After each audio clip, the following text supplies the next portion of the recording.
Hello बच्चों, welcome to my YouTube channel chemistry by PC sir. आज हम लोग ये लेक्चर नंबर 4 देखने जा रहे हैं केमिकल काइनेटिक्स का। आज हम लोग इसमें जो है order, molecularity, zero order of reaction सीखेंगे। ठीक है। इससे पहले अगर आप तीनों लेक्चर नहीं देखे हैं तो डिस्क्रिप्शन में लिंक मिल जाएगा, जाके उसको देखिएगा। उसके बाद लेक्चर नंबर 4 को देखिएगा। चलिए, ऑर्डर और मॉलिक्यूलरिटी को समझने से पहले हम लोग दो टर्म समझ लेते हैं। एक होता है एलिमेंट्री रिएक्शन,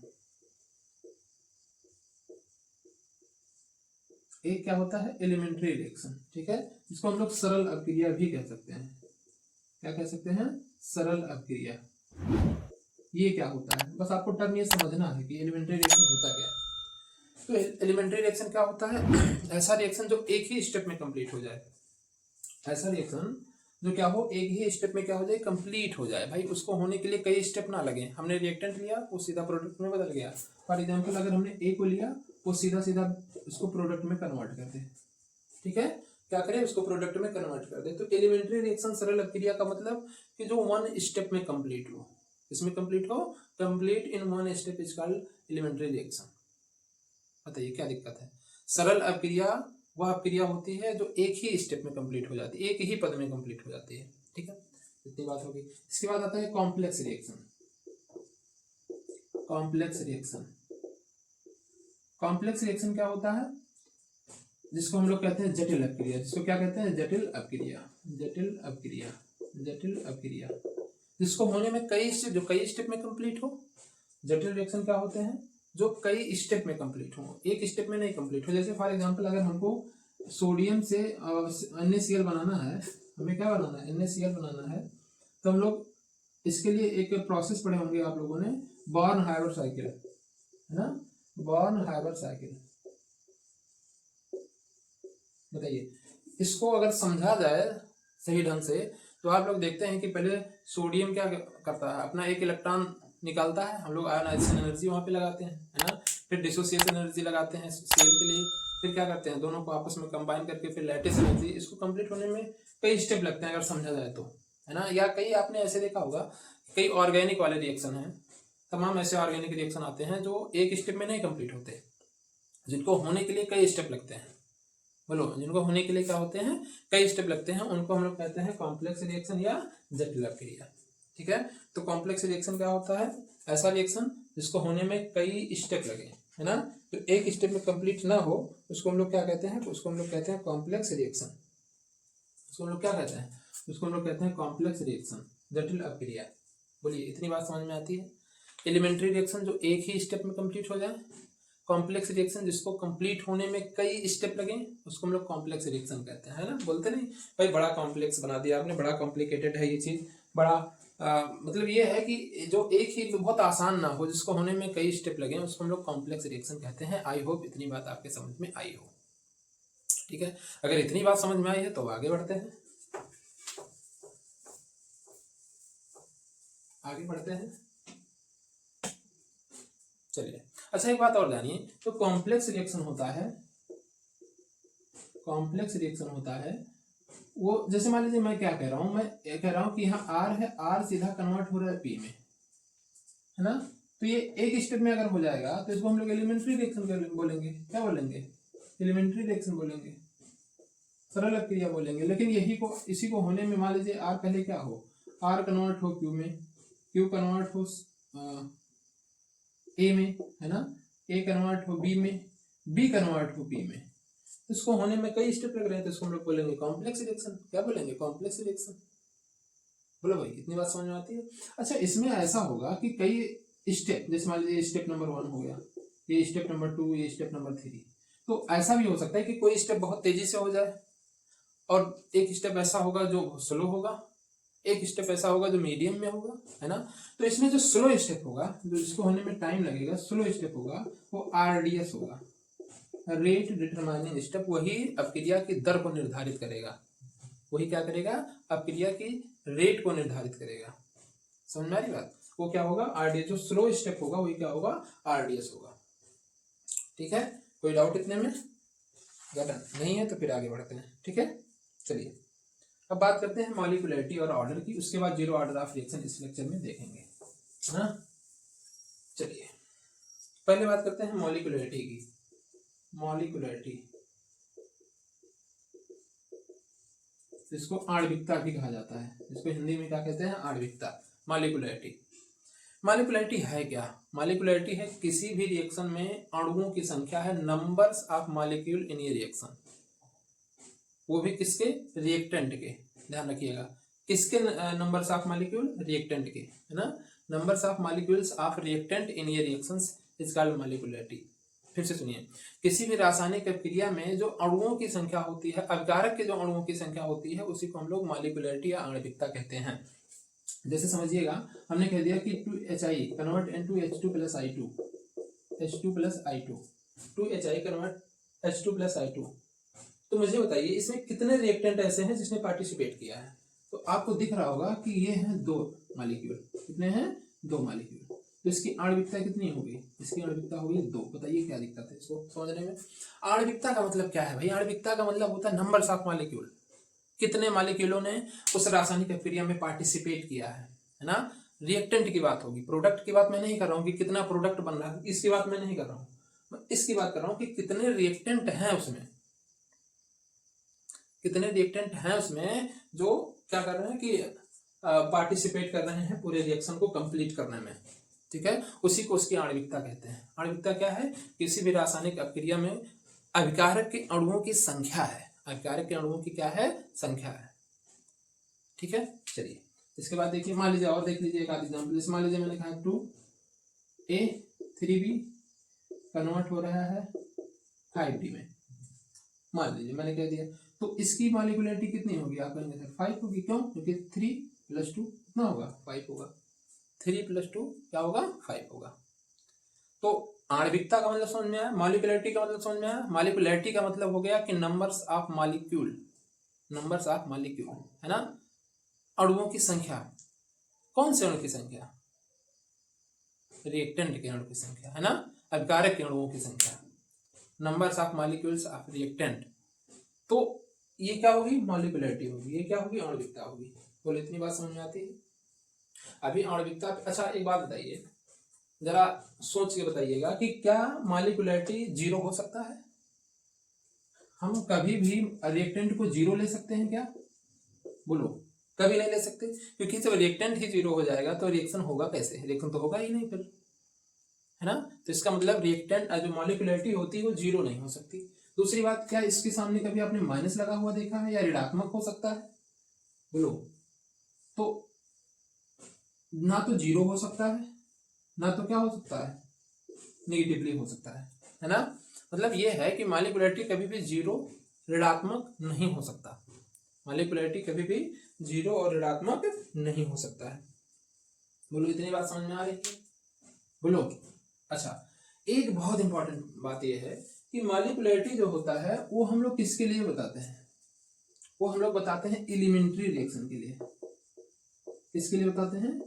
एलिमेंट्री रिएक्शन के लिए, सरल अपक्रिया के लिए, सरल अपक्रिया के लिए। जटिल अपक्रिया के लिए मॉलिक्युलरिटी नहीं बताते, जटिल अपक्रिया की ये मॉलिक्युलरिटी लागू नहीं होती है ना। ये सिर्फ सरल अपक्रिया, यानी जो एक ही स्टेप में कंप्लीट हो जाए। सरल अपक्रिया का मतलब क्या, कि जो एक ही स्टेप में कंप्लीट हो जाए, उसके लिए हम लोग मॉलिक्युलरिटी बताते हैं, है ना।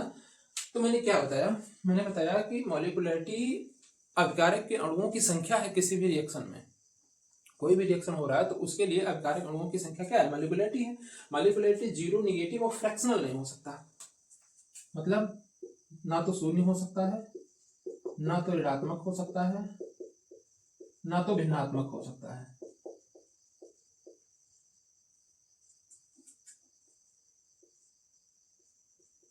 ना तो भिन्नात्मक मतलब 0 और नेगेटिवली चार्ज, और फ्रैक्शन में इसकी वैल्यू नहीं हो सकती, और फ्रैक्शन में इसकी वैल्यू नहीं हो सकती है। ये किसके लिए एप्लीकेबल है? ये एलिमेंट्री रिएक्शन के लिए एप्लीकेबल है। किसके लिए एप्लीकेबल है? एलिमेंट्री रिएक्शन के लिए एप्लीकेबल है। इसके बाद देखिए, ये हमेशा क्या होता है, ये हमेशा होल नंबर होता है। ये हमेशा क्या होता है, होल नंबर, है ना। ये हमेशा कैसे होता है, होल नंबर होता है, ठीक है। दूसरी बात, ये जो एलिमेंट्री रिएक्शन होता है ना, ये थ्योरेटिकल है, इसको तो हम लोग देख के बता सकते हैं। बताओ कौन नहीं देख के बता सकता इस चीज को? बताइए, एलिमेंट्री रिएक्शन जो होती है वो कैसे होती है? हमेशा थ्योरेटिकल फिनोमिना है। क्या है? थ्योरेटिकल प्रक्रिया है, जिसके द्वारा हम लोग मतलब सैद्धांतिक मान है, एक क्या है, सैद्धांतिक मान है जिसको हम लोग देख के बता सकते हैं कि अच्छा ये रिएक्शन है, इसकी मॉलिक्यूलरिटी इतनी होगी, है ना। तो हम लोगों ने क्या क्या सीखा मॉलिक्यूलरिटी के बारे में। मॉलिक्यूलरिटी सरल अपक्रियाओं पर लागू होती है। दूसरी बात, मॉलिक्यूलरिटी कभी भी शून्य, ऋणात्मक और भिन्नात्मक नहीं हो सकती है। तीसरी बात, मॉलिक्यूलरिटी हमेशा एक होल नंबर होता है। चौथी बात, मॉलिक्यूलरिटी क्या होता है, एक थ्योरेटिकल फिनोमिना है। एक क्या है, थ्योरेटिकल फिनोमिना, एक सैद्धांतिक मान है। क्या है, एक सैद्धांतिक मान है। बताइए चार बात याद हो जाएगी कि नहीं याद हो जाएगी। पहली बात, मॉलिक्यूलरिटी एलिमेंट्री रिएक्शन पर अप्लीकेबल है। दूसरी बात, ये जीरो है ना, जीरो फ्रैक्शनल और निगेटिवली चार्ज नहीं हो सकता, कभी भी इसका निगेटिव में वैल्यू नहीं आ सकती, ठीक है। चौथी बात, तीसरी बात, ये हमेशा क्या होता है, ये हमेशा होल नंबर होता है। क्या होता है, एक होल नंबर होता है। और चौथी बात, ये एक सैद्धांतिक मान है, एक थ्योरेटिकल फिनोमिना है। क्या है, एक थ्योरेटिकल फिनोमिना है, ठीक है। बोलो इतनी चार बातें समझ में आती हैं कि नहीं आती हैं? अगर आ गई है तो अब ऑर्डर की बात करते हैं, ऑर्डर क्या होता है। चलिए इसके बाद इसका डिफरेंस भी देखेंगे, याद करवा देंगे आज आपको इसी, है ना। बिल्कुल टेंशन नहीं लेनी है, इतना ही आसान ये चैप्टर है कि क्या ही बताएं हम आपको। चलिए ऑर्डर की बात करते हैं। ऑर्डर क्या होता है, जिसको हम लोग कोटि कहते हैं हिंदी में। क्या कहते हैं, कोटि। कोटि क्या था, जब हम लोग रेट ला लिख रहे थे, याद है रेट ला क्या था, हम लोग लिखते थे रेट बराबर के ए के पावर एक्स और बी के पावर वाई, बी के पावर वाई लिखते थे या नहीं लिखते थे, बताइए। रेट ला जब हम लोगों ने लिखा था तो यही तो लिखा था, के बराबर ए के पावर एक्स बी के पावर वाई। तो यहाँ जो एक्स और वाई था, इसका योग जब हम लोग करते थे, इसको लिखते थे किसके बराबर, एन के बराबर। एन क्या है, एन ही तो ऑर्डर है भाई, एन ही क्या है, एन ही तो ऑर्डर है, एन ही तो कोटि है।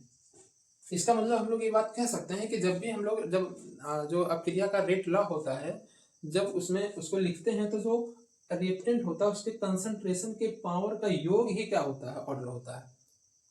बोलिए, रेट लॉ में रिएक्टेंट के कंसंट्रेशन के पावर के योग को हम लोग क्या बोलते हैं, ऑर्डर बोलते हैं, अपक्रिया की कोटि बोलते हैं, है ना। किसी भी दर का जो नियम था, कोई भी जो दर का नियम था जो हम लोगों ने लिखा था किसी भी रासायनिक अपक्रिया के लिए, जो रेट लॉ हम लोग लिखते हैं, उसके लिए सांद्रता के पावर के योग को हम लोग क्या कहते हैं, ऑर्डर कहते हैं। क्या कहते हैं, ऑर्डर कहते हैं, ठीक है। तो ऑर्डर क्या है, ऑर्डर है sum of the power of reactant molecule sum of concentration छूट गया, sum of concentration of reactant molecule in rate law। बताइए कोई दिक्कत है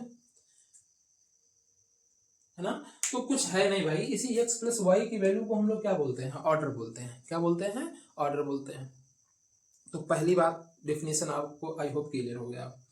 दूसरी बात, ये तो डेफिनेशन हो गया, इसके बारे में इसके कुछ लक्षण देख लेते हैं, विलक्षण देख लेते हैं ना। लक्षण क्या है, इसका जो लक्षण है, पहला लक्षण ये है कि इसकी वैल्यू जीरो भी हो सकती है, फ्रैक्शनल भी हो सकती है और निगेटिव में भी हो सकती है। क्या क्या हो सकती है, जीरो हो सकती है, फ्रैक्शनल हो सकती है और नेगेटिव हो सकती है। इसकी वैल्यू, किसकी वैल्यू, ऑर्डर की वैल्यू। लेकिन मॉलिक्यूलरिटी नहीं होती थी, ऑर्डर होती है ना। तो इसकी वैल्यू जीरो हो सकती है, निगेटिव में हो सकती है और फ्रैक्शनल भी हो सकती है। कैसे हो सकती है, फ्रैक्शनल भी हो सकती है, ठीक है। बोलो इतनी बात क्लियर हो गया। ऑर्डर जो है, ऑर्डर की वैल्यू जीरो हो सकती है, नेगेटिव में हो सकती है और फ्रैक्शनल भी हो सकती है, भिन्न में भी हो सकती है। हम जीरो भी लिख सकते हैं इसके लिए, माइनस भी ला सकते हैं और पॉइंट में भी रख सकते हैं, ठीक है। दूसरी पॉइंट क्या है, दूसरा पॉइंट ये है कि जो मॉलिक्यूलरिटी होती है, एक ये कॉम्प्लेक्स रिएक्शन और एलिमेंट्री रिएक्शन दोनों पर लागू होती है। Complex reaction as well as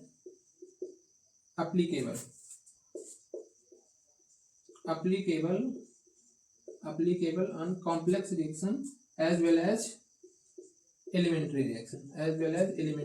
लेकिन याद करिए मॉलिक्यूलरिटी किस पे लागू होती थी, केवल और केवल एलिमेंट्री रिएक्शन पे।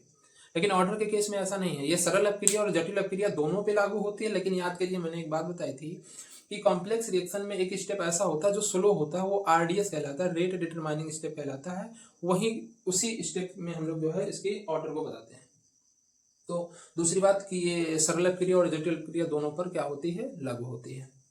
तीसरी बात यह है कि यह एक एक्सपेरिमेंटल है, एक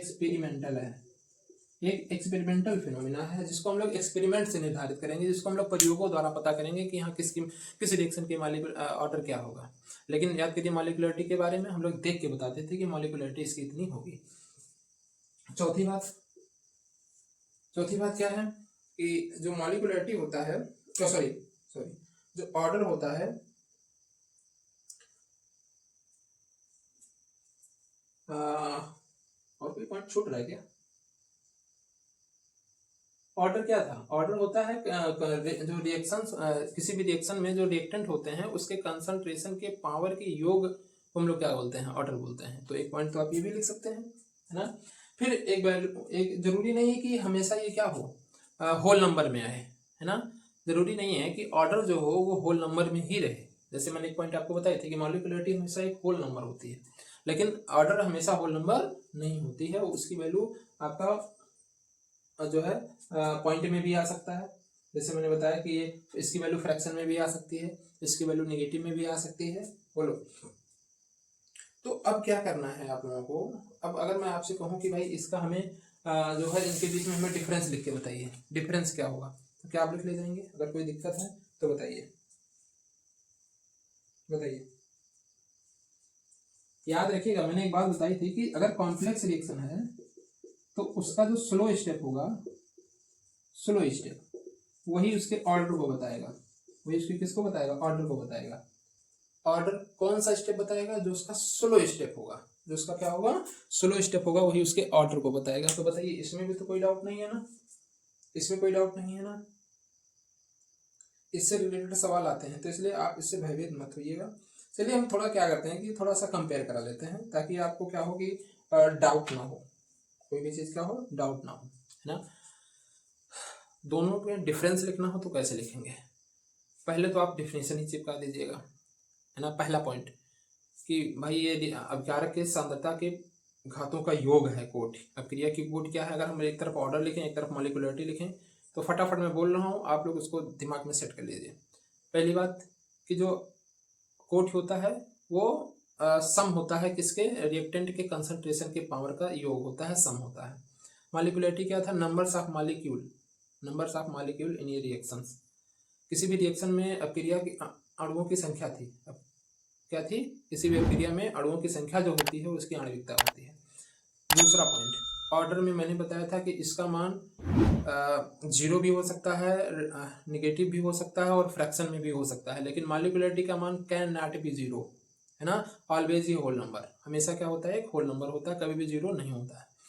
तीसरी बात, ये ऑर्डर जो होता था वो कॉम्प्लेक्स रिएक्शन और एलिमेंट्री रिएक्शन दोनों के लिए एप्लीकेबल था। लेकिन जो मॉलिक्यूलरिटी होती है वो केवल और केवल किस पे लागू होती है? एलिमेंट्री रिएक्शन पे लागू होती है। किस पे लागू होती है? एलिमेंट्री रिएक्शन पे लागू होती है। फिर मैंने बताया कि जो ऑर्डर होता है वो कॉम्प्लेक्स रिएक्शन पे लागू तो होता है, लेकिन जो स्लोएस्ट स्टेप है वही उसके कोटि को बताता है, वही उसके ऑर्डर को बताता है। जो स्लो स्टेप होगा वही उसके किसको बताएगा? ऑर्डर को बताएगा। हम मॉलिक्यूलरिटी के बारे में लिखें तो कॉम्प्लेक्स रिएक्शन पे इसका कोई सिग्निफिकेंस नहीं है ना। ये अप्लीकेबल ही नहीं है, ये जटिल अपक्रिया पर लागू ही नहीं होता है। तो बोलो, आई होप इतनी बात आपको क्लियर हो गई हो। अगर हो गई हो तो कमेंट में थम्स अप जरूर दीजिए, ठीक है। बोलिए, अगर कोई डाउट हो यहाँ तक तो बताइए। चलिए इसके बात करते हैं जीरो ऑर्डर ऑफ रिएक्शन की। इसकी बात करते हैं जीरो ऑर्डर ऑफ रिएक्शन की। जीरो ऑर्डर ऑफ रिएक्शन, शून्य कोटि की अपक्रिया, zero order of reaction. Order of reaction फटाफट सीखेंगे इसको। जीरो ऑर्डर क्या होता है? शून्य कोटि की अपक्रिया किसे कहते हैं? शून्य कोटि की अपक्रिया किसे कहते हैं? इसको सीखेंगे, है ना। तो है क्या शून्य कोटि की अपक्रिया? शून्य कोटि की अपक्रिया का मतलब क्या कि जब हम लोग रेट ला लिखते हैं, रेट बराबर के ए के पावर एक्स और बी के पावर वाई, इसका मतलब जो x प्लस वाई है इसकी वैल्यू कितनी आनी चाहिए, 0 आनी चाहिए, तभी तो उसको शून्य कोटि की अपक्रिया कहेंगे, है ना। उसको क्या कहेंगे, शून्य कोटि की अपक्रिया कहेंगे। इसका मतलब पावर 0 होना चाहिए। अगर ये देखा जाए हम लोग ये भी कह सकते हैं इसका पावर क्या होना चाहिए, शून्य होना चाहिए। पावर क्या होना चाहिए, इसके पावर का जो योग होना चाहिए, रिएक्टेंट के पावर का जो योग होना चाहिए वो क्या होना चाहिए, शून्य होना चाहिए। ऐसा हम लोग कह सकते हैं कि किसी भी रासायनिक अपक्रिया में अभिकारक की सांद्रता के योग का जो योगफल होगा अगर शून्य होगा तो उसको हम लोग शून्य कोटि की अपक्रिया कहेंगे। बोलिए, किसी भी अपक्रिया में अभिकारक के सांद्रता के पावर का योग अगर शून्य होगा तो उसको हम लोग क्या कहेंगे, शून्य कोटि की अपक्रिया कहेंगे, है ना। शून्य कोटि की अपक्रिया का मतलब क्या, शून्य कोटि की अपक्रिया का मतलब होगा कि जो पावर होगा कंसंट्रेशन, रिएक्टेंट के कंसंट्रेशन का जो पावर होना चाहिए वो क्या होना चाहिए, शून्य होना चाहिए, है ना। बोलो क्या होना चाहिए, शून्य होना चाहिए। Concentration of reactant with power, ऐसे लिखिए, with power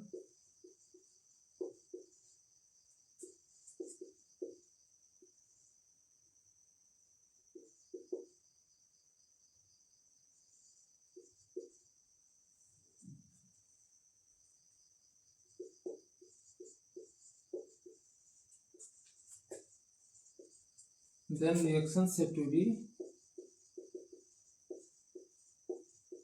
zero order of reaction।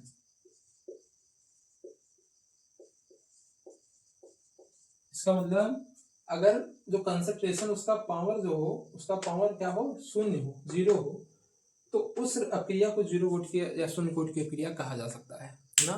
शून्य कोटि की अपक्रिया क्या है भाई, किसी भी रासायनिक अपक्रिया में अभिकारक के सांद्रताओं का योगफल अगर शून्य होता है तो उसको हम लोग शून्य कोटि की अपक्रिया कहते हैं। बताइए क्या दिक्कत है इसको समझने में। शून्य कोटि की अपक्रिया और कुछ नहीं है, बस यही है शून्य कोटि की अपक्रिया, ठीक है। तो बिना लेट किए हुए अब इसका डेरिवेशन देख लेते हैं। डेरिवेशन में बहुत कुछ है नहीं, हालांकि समझ लेते हैं डेरिवेशन है क्या, है ना। इसका डेरिवेशन कैसे करेंगे समझिएगा। इसको मिटा देते हैं ताकि डेरिवेशन पूरा आ जाए। समझ लीजिए डेरिवेशन बहुत पूछा जाता है, डेरिवेशन जो इक्वेशन आता है बहुत पूछा जाता है। मान लेते हैं कोई क्रिया ए है और किस में कन्वर्ट हो रहा है, पी में कन्वर्ट हो रहा है ना। यहाँ पे टाइम 0 था तो ये ए रहा होगा, ये 0 रहा होगा। बोलो, ये ए रहा होगा और ये क्या रहा होगा, 0 रहा होगा। इससे तो कोई डाउट वाली बात नहीं है ना। अब टाइम टी लेंगे तो कुछ टूटेगा और कुछ बनेगा, है ना। ये बात आपके समझ में आती है, ये बात की बात बाद में लगेगी, पहले आप ये समझिए। अच्छा, 0 ऑर्डर ऑफ रिएक्शन लिखते कैसे हैं, अगर हम लोग लिखें तो हम लोग क्या लिखेंगे, रेट के लिए, रेट बराबर क्या लिखेंगे, रेट के लिए लिखेंगे। रेट को कैसे लिखेंगे, लिखते कैसे हैं, minus D x by D T, ऐसे ही तो लिखा जाता है। बोलिए, रेट को कैसे लिखते हैं, minus D x by D T.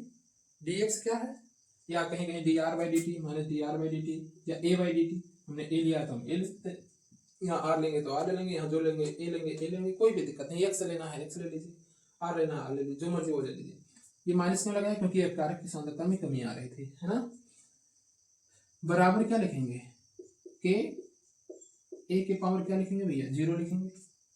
बोलो भाई, अगर हम इसके लिए रेट ला लिखे हैं ए के लिए तो 0 ऑर्डर के लिए क्या लिखेंगे, क्योंकि पावर 0 ऑर्डर के लिए तो 0 होगा, तो minus D A concentration by D T बराबर के ए के पावर 0।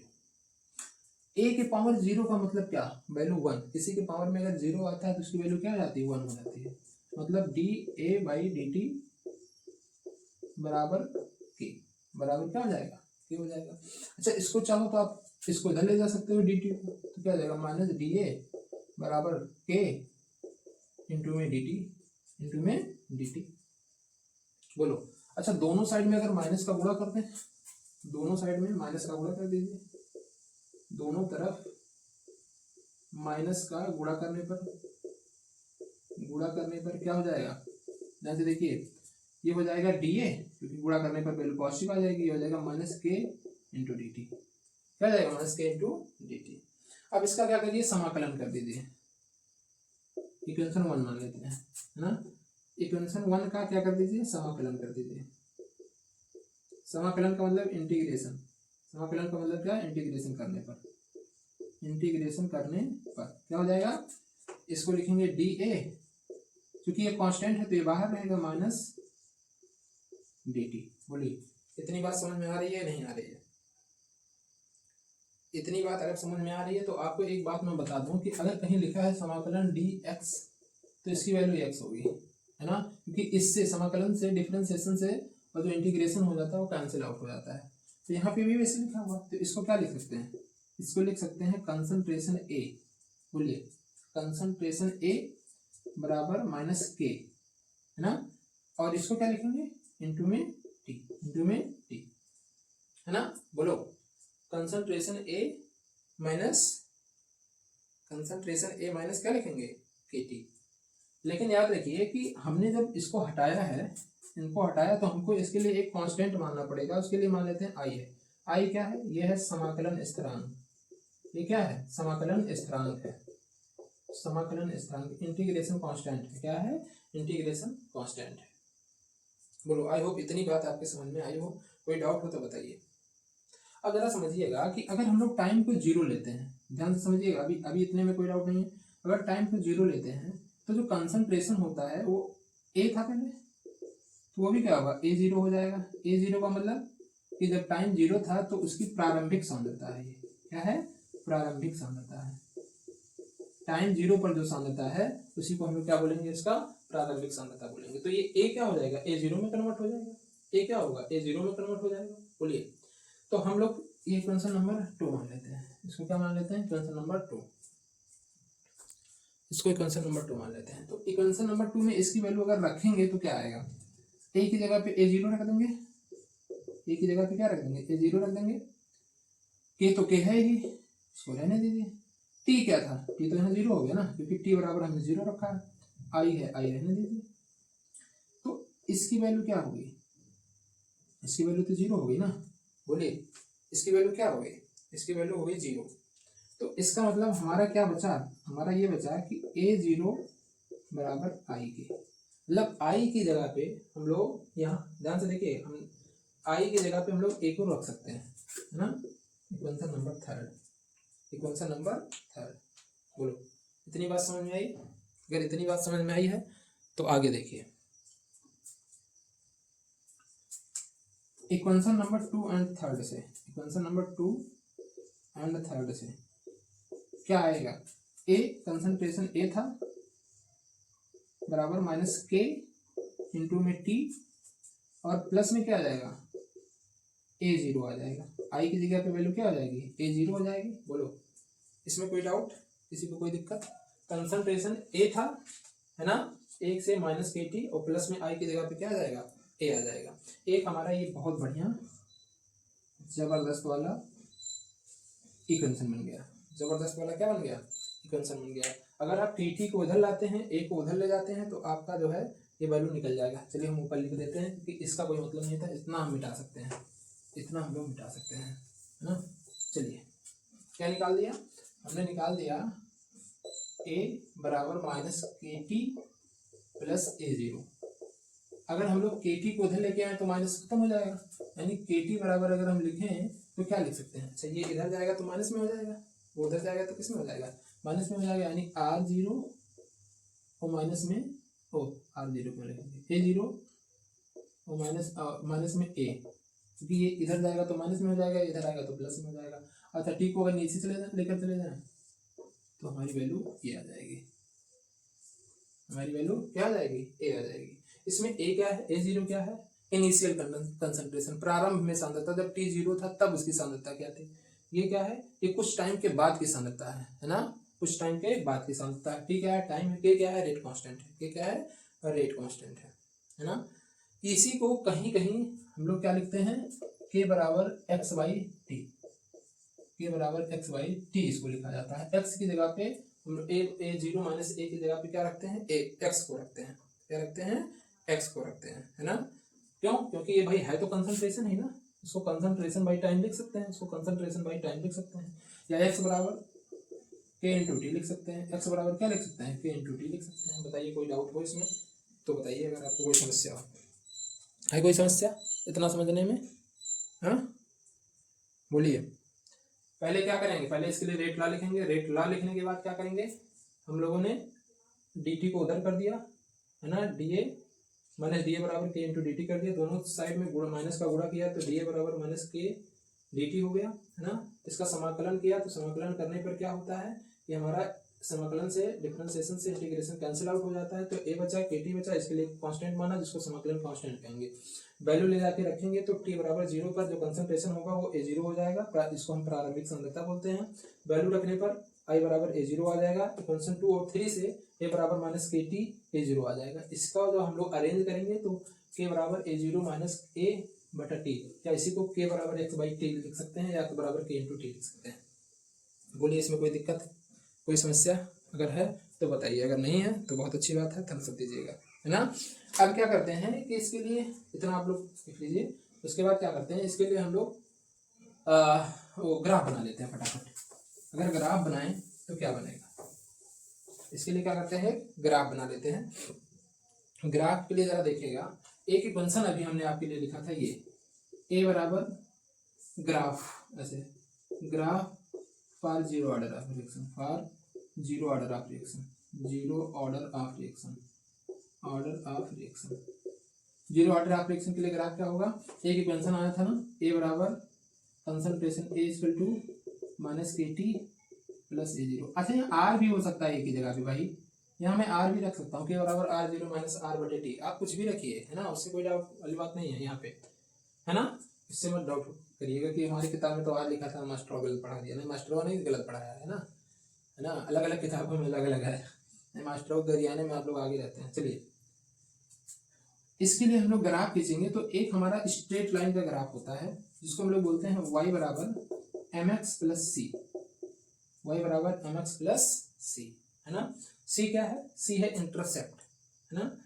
अब देखिए अगर हमें ग्राफ खींचना है तो हम लोग ग्राफ ऐसे खींचेंगे, इधर हम लोग y को रखेंगे, इधर हम लोग x को रखेंगे, है ना।